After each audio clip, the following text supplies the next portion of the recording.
نام صہیب، ابو یحییٰ کنیت، والد کا نام سنان اور والدہ کا نام سلمہ تھا۔ موصل کے قریب ایک بستی تھی جو آپ کا اصلی وطن تھا۔ ان کے والد ایک بہادر انسان تھے۔ مکہ میں جب ہمارے پیارے پیغمبر محسن انسانیت حضرت محمد صلی اللہ علیہ وسلم نے نبوت کا اعلان کیا تو یہ مکہ آئے۔ سیدنا عمار بن یاسر بھی حضور صلی اللہ علیہ وسلم سے ملنے آ رہے تھے۔ راستے میں ان دونوں کی ملاقات ہوئی۔ فرمانے لگے، آپ کس ارادے سے آئے ہیں؟ سیدنا عمار بن یاسر نے جواب دیا، پہلے آپ بتائیں۔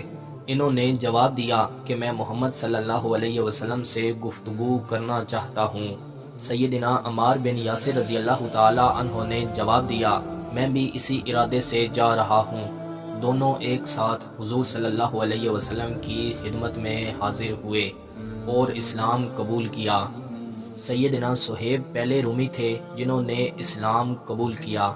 رسول اللہ صلی اللہ علیہ وسلم فرمایا کرتے تھے، صہیب روم کا پہلا پھل ہے۔ آپ رضی اللہ تعالی عنہ نے شروع میں ہی اسلام قبول کیا۔ ابھی آپ صلی اللہ علیہ وسلم دار ارقم میں ہی تھے۔ مکہ ان کا اپنا وطن نہیں تھا، اس وجہ سے ان کو بہت سی مشکلات کا سامنا کرنا پڑا، لیکن آپ رضی اللہ تعالی عنہ نے استقامت کا مظاہرہ کیا۔ آپ سب سے آخری مہاجر تھے جنہوں نے ہجرت کا فیصلہ کیا۔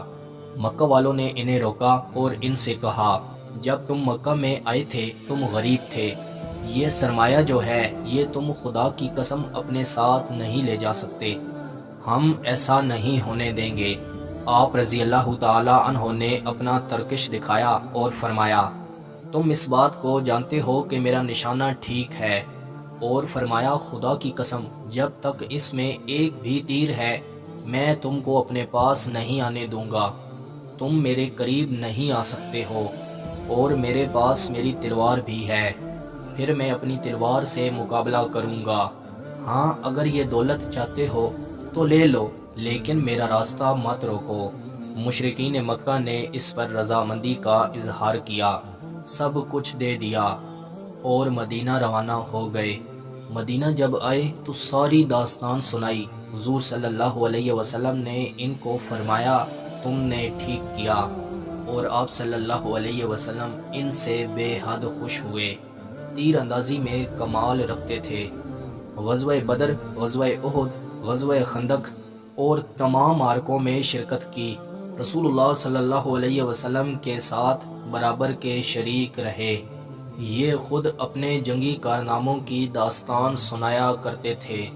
38 ہجری میں آپ کی وفات ہوئی اور جنت البقیع میں مدفون ہوئے۔ ان للہ و انا الیہ راجعون۔ آپ رضی اللہ تعالی عنہ بہت زیادہ مہمان نواز تھے۔ ان کی کنیت ابو یحییٰ تھی۔ ان کے کسی بیٹے کا نام یحییٰ نہیں تھا، بلکہ حضور صلی اللہ علیہ وسلم نے ان کو یہ کنیت دی تھی۔ ان کے فضل و کمال پر ہم الگ سے ویڈیو بنائیں گے۔